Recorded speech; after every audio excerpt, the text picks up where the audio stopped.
Hola, ¿cómo están todos? Bienvenidos. Esto es Entrevista Verdadera.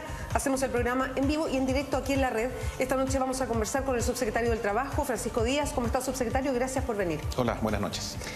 Lo primero es, ¿tomaron la resolución dentro del gobierno de cuál va a ser la acción después del fallo del Tribunal Constitucional que quita la titularidad sindical a la reforma laboral? No, la resolución es hacer algo, eso sí.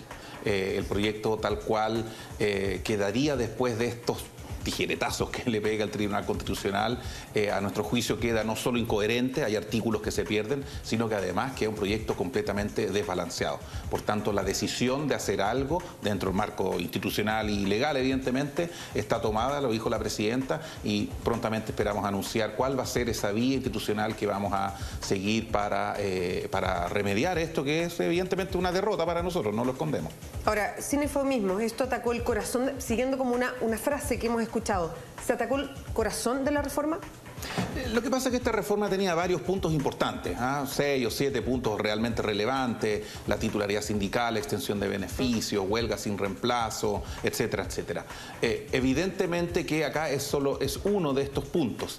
El problema es que este tema, especialmente titularidad sindical, tiene efectos sobre el resto. Te voy a poner un ejemplo. Logramos ganar que el sindicato interempresa pueda negociar. Es un gran triunfo para decenas de miles de trabajadores que hoy día van a poder negociar gracias a esa reforma. Pero evidentemente la negociación del interempresa con un grupo negociador compitiéndole deslealmente al lado se debilita. Entonces hay que evaluar bien, esperar el fallo completo para tasar cuál es la situación verdadera, pero que hay que equilibrar esto que queda desequilibrado, hay que hacerlo. Ahora, ¿no les queda mucho margen de maniobra de cuáles son los pasos a seguir? Después de este fallo del Tribunal Constitucional, y esto para entenderlo, lo que dice el Tribunal Constitucional ya no tiene apelación posible, o sea, eso, la titularidad sindical no va dentro de la reforma laboral. ¿De qué manera? Y por eso le pregunto, porque se ha especulado harto que la posibilidad puede ser un veto presidencial, que ahí le voy a pedir que nos explique qué significa. Pero, ¿qué otro margen de maniobra? Yo entiendo que están diciendo, pero ¿qué otro margen de maniobra queda, aparte de lo que podría ser un veto? Es que lo que pasa es que, en primer lugar, hay distintos tipos de vetos. Hay vetos en que tú derechamente dices, no, esta ley no sale. Hay vetos en que tú... Completa. Hay vetos en que tú colocas algo. Hay vetos en que suprimes alguna parte. O promulgas la ley tal cual y sacas una ley posterior que corrija los desbarajustes que se armaron. Hay distintas vías institucionales. Pero lo que es una decisión y que se va a anunciar prontamente es que hay que reequilibrar un proyecto que sin titularidad sindical y sin la extensión de beneficios por afiliación, que es otro tecnicismo, pero que es relevante también, queda desbalanceado. Entremos ahora a la materia, sí, para todos los que nos están escuchando, porque la reforma laboral tiene una serie de fórmulas, digamos, de frases que tienen que ver con la legislación laboral y que no necesariamente todo el mundo maneja muy bien. Cuando hablamos de titularidad sindical, ¿qué es lo que se perdió? ¿A qué se refiere específicamente? Se refiere a lo siguiente: en todas partes del mundo, en la historia de Chile también, ¿no es cierto?, antes de 1973, los sindicatos son los que negocian por los trabajadores. Por todo sabido que cuando un trabajador negocia individualmente con el empleador, sus posibilidades de conversar mejores condiciones son más reducidas, porque está él solo contra la gran empresa. En cambio, para eso se inventaron los sindicatos. Los trabajadores se reúnen en un sindicato y negocian. Así ocurre en todas partes del mundo. En Chile, lamentablemente, después del Plan Laboral de 1979, se crea esta figura de grupos negociadores. ¿Qué significa eso? Que un grupo de trabajadores, por sí, solitos, sin decirle a nadie, se junta para ir supuestamente a negociar con el empleador sin formar un sindicato, sin que haya una organización permanente y protegida con fuero sindical como debe ser. Entonces, esta figura, en realidad, para lo que se ha usado en Chile es para deliberadamente dividir a los trabajadores, para hacer un paralelismo al sindicato establecido. El sindicato sale a buscar adherentes, te convenzo a ti, acá estamos consiguiendo buenas cosas, vamos a negociar. Es que sabe, en algún momento me inscribieron en un grupo negociador del cual yo ni siquiera entendí bien por qué estaba allí. Se usa para dividir y para generar paralelismo sindical. Eso es lo que queríamos eliminar. Grupos negociando y varios grupos negociando, gente amarrada con contratos colectivos que duran varios años sin entender bien por qué. Y así, no lo digo yo, lo ha dicho la OIT, nos ha dicho, esos grupos negociadores que supuestamente son para que los trabajadores se organicen libremente, en rigor para lo que son es para generar este paralelismo, para dividir y debilitar a los sindicatos establecidos que tienen permanencia en el tiempo, que tienen fuero sindical, sus dirigentes, que pueden, entre otras cosas, conversar como contraparte estable de la propia empresa. Ese es el problema. Queríamos eliminar esos grupos negociadores como herramienta antisindical y el Tribunal Constitucional nos ha dicho no lo puede eliminar porque la Constitución dice que no se puede. Ahora, voy a entrar ya a ese tema del vicio constitucional y si esto se podría haber evitado, pero quiero seguir con lo otro. ¿Se afecta también por el fallo del tribunal el tema de la extensión de beneficios y de qué manera? Así es. Para explicarlo en breve, hoy día hay un sindicato que llega a un contrato colectivo con un empleador, ¿no es cierto? Acordamos un aumento de sueldo, un beneficio de tal y tal cosa, locomoción, no tengo idea. Hay un contrato. Entonces, el punto es, ese contrato, esos beneficios, ¿puede el empleador extenderlo a terceros trabajadores que no participaron de la negociación? Hoy día en Chile con la legislación actual sí lo puede hacer el empleador. Tomar ese contrato, agarrar a todo el resto y decirle, ustedes también son acreedores de estos beneficios. ¿Cuál es el mensaje que le estás dando a los del resto de los trabajadores? No se meta al sindicato, ¿para qué se va a meter? ¿Para qué va a pagar las cuotas? Si es que igual le van a llegar los beneficios. Entonces nosotros eliminamos eso en el proyecto de ley y eso se afirmó, eso es un avance. Pero nosotros también proponíamos que si yo, trabajador, ingreso al sindicato con posterioridad, también yo sea acreedor de esos beneficios, también yo reciba los frutos de esa negociación. Y eso es lo que el tribunal nos ha dicho que también es inconstitucional. O sea, que básicamente el que negoció en el sindicato obtiene los beneficios y ahí se verá si hay acuerdo entre los trabajadores y el empresario para que a todos se les entreguen los beneficios, pero no puede haber posterioridad. O sea, son los que negociaron y los que estaban ahí. Solo ellos, a menos que después trabajadores y empleador acuerden extender los beneficios a otras personas, eso está bien. Pero si yo ingreso al sindicato, no obtengo los beneficios automáticamente por ser socio de ese sindicato. Ya, pero, y eso es lo que ha dicho... Eso es lo que el tribunal dijo, no, eso tampoco se puede, es inconstitucional. ¿Y sabes por qué? Eso es lo triste. Ah, ¿por qué? Lo dijo porque eso afecta el derecho de propiedad del empleador. Lo que es bueno, no lo dijo el tribunal, eso es lo que alegaron la oposición, los parlamentarios de derecha ante el tribunal. Esto afecta al derecho de propiedad. Perdón, ¿cómo afecta el derecho de propiedad? Porque el empleador negoció con 100 y si después se mete un trabajador 101, 102, 103, va a tener que extenderle los beneficios sin su voluntad. Es un argumento de verdad del siglo XIX. El derecho laboral, el Código del Trabajo, fue creado, entre otras cosas, para limitar efectivamente el poder omnímodo de los empleadores, porque así está hecho. Porque si no tendríamos jornadas laborales de 18 horas y no las tenemos de 8. ¿Viste? Quiero preguntarle por la explicación que dan desde la oposición, que en forma bien cerrada presentaron este recurso. O sea, había bastante unanimidad dentro de la oposición en contra de la reforma laboral. Y lo que ellos alegan, y de hecho ayer lo que señalaron es que estaban contentos por los trabajadores de Chile porque se mantienen las libertades de los trabajadores chilenos. Que cada trabajador, esto es lo que dice la oposición, tenga la libertad de decidir si ingresa a un sindicato o si no, si negocia aparte, en fin, porque si no, no iban a poder negociar aparte. Entonces, lo que estaban salvaguardando, presentándose al Tribunal Constitucional, es la libertad del trabajador. ¿Qué responden ustedes desde el Ministerio del Trabajo, que estaban a cargo de esta reforma laboral, a esa explicación que dan desde la derecha? No, eso es el diablo vendiendo cruces. El proyecto de ley era respetuoso de la libertad sindical. ¿En qué sentido? Y le decía, el proyecto de ley decía, usted es libre de meterse al sindicato o de no meterse a un sindicato. Usted es libre de desafiliarse a un sindicato. Usted es libre, si no le gusta este sindicato, salirse y formar otro sindicato. Eso está plenamente garantizado. Hay libertad sindical en Chile y nosotros somos defensores de esa libertad sindical. Cosa distinta es que yo le diga a los trabajadores, ¿sabe qué? Si usted quiere negociar colectivamente, tiene que hacerlo a través de un sindicato. Porque Perdón, ¿de qué otra ¿podría manera? haber una negociación uno a uno? Ah, eso está fuera de discusión. Es que sí puede haber, evidentemente, negociaciones. O sea, si alguien no quiere estar en un sindicato, pero igual quiere negociar directamente con el empleador mis condiciones personales, vaya y hágalo, la no hay vía problema. propia, ya. Hágalo, eso no hay problema, eso siempre va a estar garantizado. Pero si usted quiere negociar colectivamente, que es como lo hacen los trabajadores en todas partes del mundo, tiene que hacerlo a través de un sindicato. Entonces la oposición dice, no, lo puede hacer como quiera ese grupo.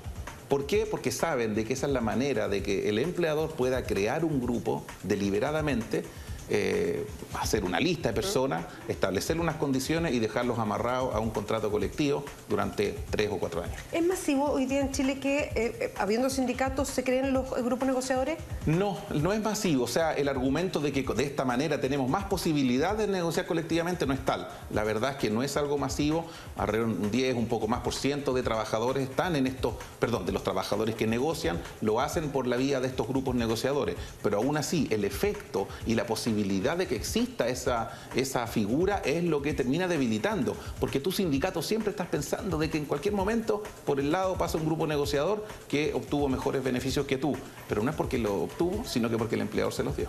Subsecretario, ¿se podía haber evitado todo esto? Se lo pregunto porque atendiendo a lo que han dicho abogados constitucionalistas, porque esto nos devuelve la Constitución. Y lo he leído así, y quiero ratificarlo con usted, que es especialista en los temas, que la Constitución de Chile es una Constitución bien única en este aspecto, porque deja garantizado en la Constitución algo que tiene que ver con la negociación colectiva o la afiliación de un trabajador en este ambiente. Y en ese sentido, eso ya estaba contemplado en la Constitución. ¿Se pudo haber evitado que se terminara finalmente en el Tribunal Constitucional? O sea, cuando desde la oposición dijeron aquí hay vicio de constitucionalidad, porque lo fueron diciendo en varias etapas de la reforma laboral mientras se avanzaba, ¿podían tener razón porque efectivamente la Constitución negaba algo que estaba presente en esta reforma?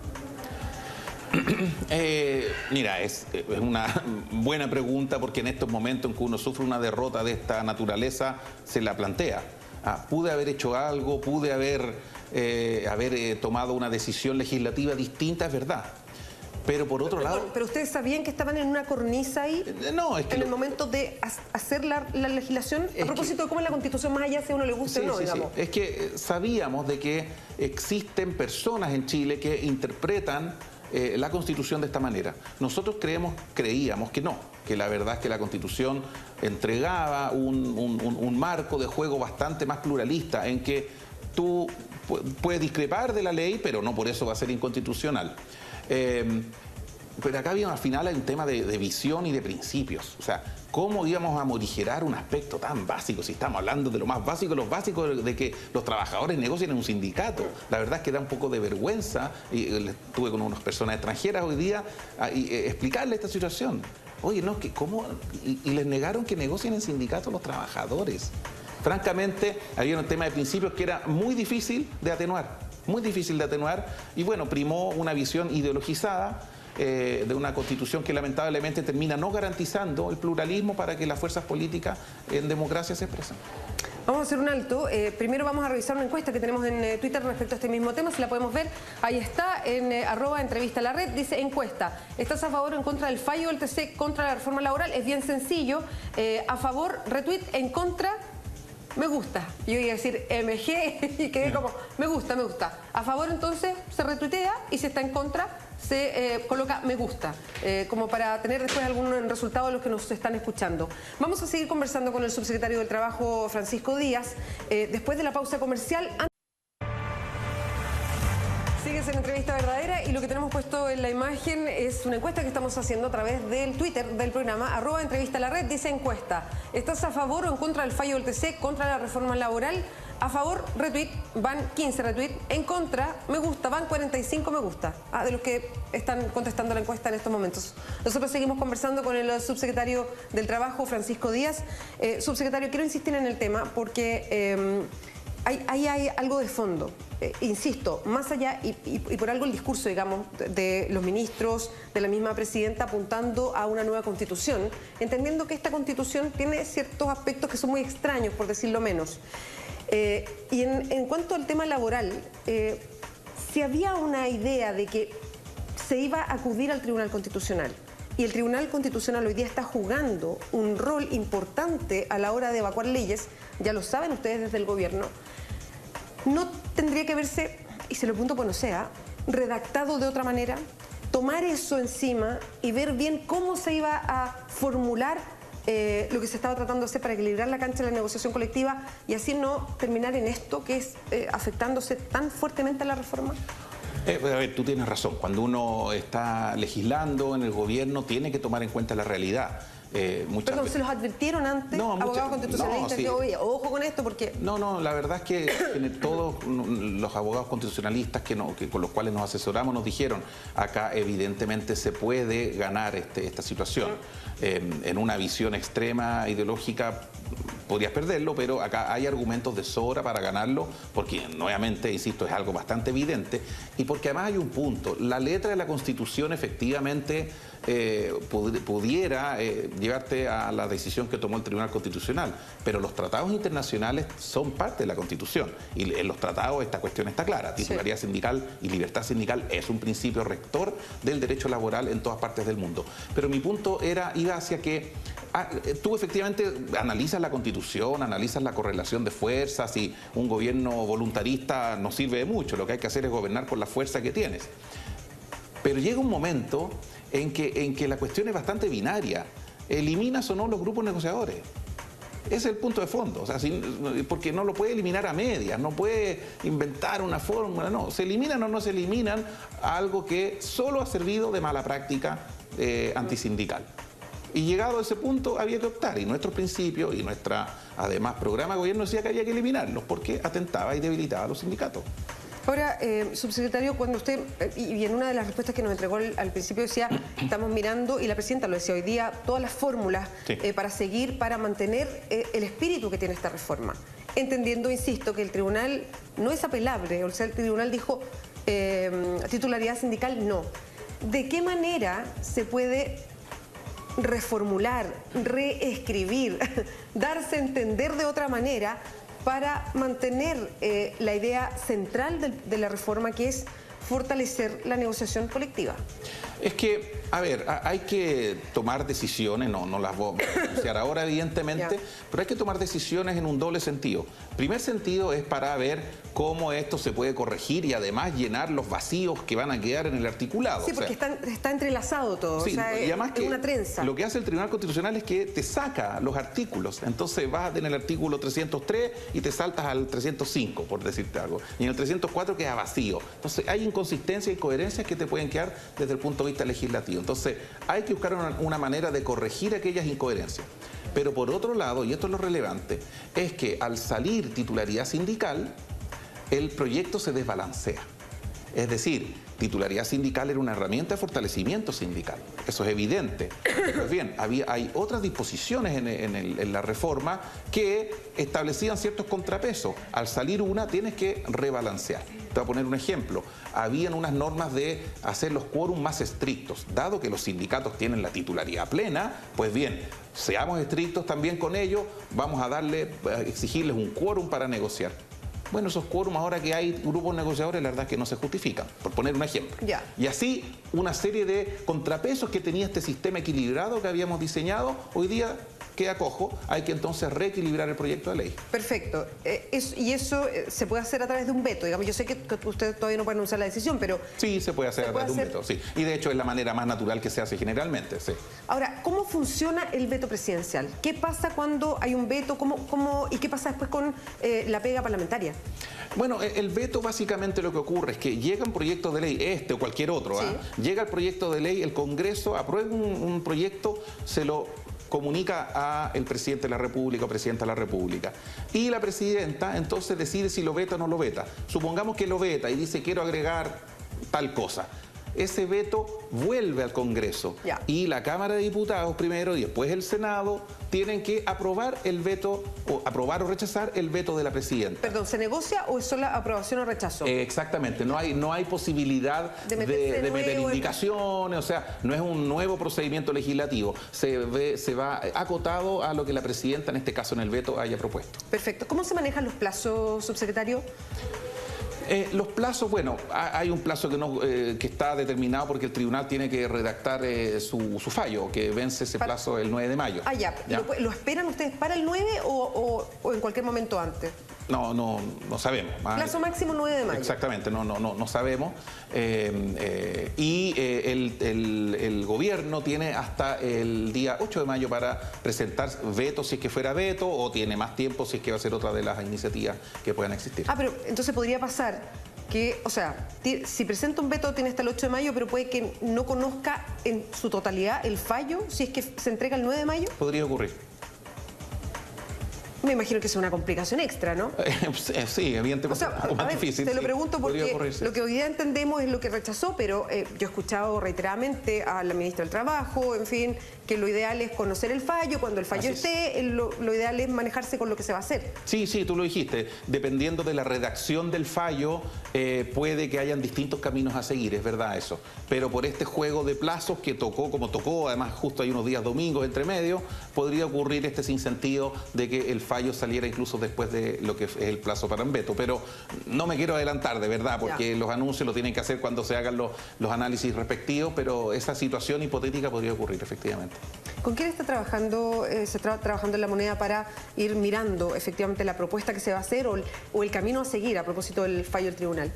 No, bueno, los equipos que hemos trabajado en la reforma desde sus inicios, acá hay un equipo importante en el Ministerio de Trabajo, hay un equipo también importante en el Ministerio de Hacienda y toda esta coordinación legislativa, porque hay mucho de técnica legislativa en el Ministerio de Secretaría General de la Presidencia, con el ministro Ezaguirre y todo su equipo. Además, el comité político, como este es un tema muy sensible, ha estado también permanentemente involucrado. Y la nueva mayoría estará unida porque no estuvo tan unida en todo el trámite de la reforma laboral.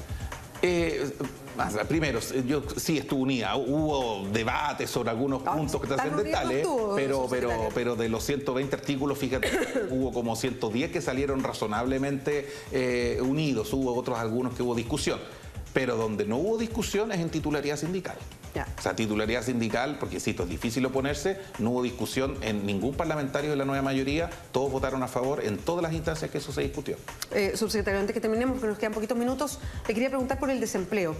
A propósito de la última cifra del Centro de Microdatos de la Universidad de Chile, que apuntó un 9,4, que es un salto importante del desempleo en la región metropolitana, y que además provocó una suerte de roce, y se lo quiero preguntar, yo sé que es incómodo para usted, entre la ministra del Trabajo, o sea, de su sector, digamos, y el ministro de Hacienda.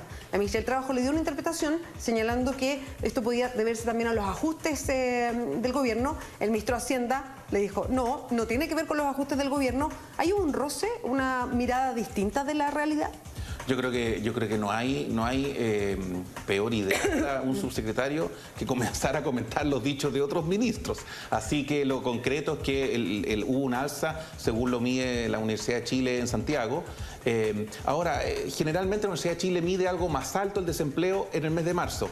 Cuando llegan las cifras del INE a veces es algo más bajo, pero no cabe duda, el gobierno está alerta por la situación de empleo en Chile. Tenemos hoy día, de hecho, situaciones bien puntuales que estamos muy alertas. Por ejemplo, en el tema minería ha habido despidos, marea roja, más salmón, más temas de marítimos, hay desempleo también ahí que se está generando, entonces nosotros nunca nos perdemos. Cuando las cifras de empleo han sido positivas durante los últimos 2 años, nosotros jamás nos hemos autocongratulado de esa cifra, sino que hemos dicho hay que trabajar y trabajar con políticas activas de empleo, no esperar que el empleo sea inercial del crecimiento económico, sino que ir activamente a fomentar el empleo. ¿Notaremos una diferencia en la cifra del INE entonces? A ver, no quiero anunciar nada porque no tengo idea, eso se va a saber mañana, pero podría ocurrir efectivamente. Sí. A propósito de lo mismo que me está diciendo. Es probable que ocurra, la cifra del INE mide todo Chile, donde además está el efecto estacional de la agricultura, por ejemplo, que son centenas de miles que se incorporan al trabajo en esas épocas, pero esperemos mañana para que vamos a especular ahora. Subsecretario Francisco Díaz, muchas gracias por acompañarnos hoy día en Entrevista Verdadera. Vamos antes de ir al resumen de noticias, a la encuesta que estábamos presentando. ¿Estás a favor o en contra del fallo del TC contra la reforma laboral? A favor se retuiteaba, en contra se ponía me gusta. A favor, 19 personas que retuitearon me gusta, que quiere decir que están en contra del fallo, 92 personas. Gracias a todos por acompañarnos en la encuesta que hicimos hoy día a través del @entrevista_la red. Junto con despedir y agradecer al subsecretario Francisco Díaz que estuvo con nosotros, vamos a un resumen de noticias.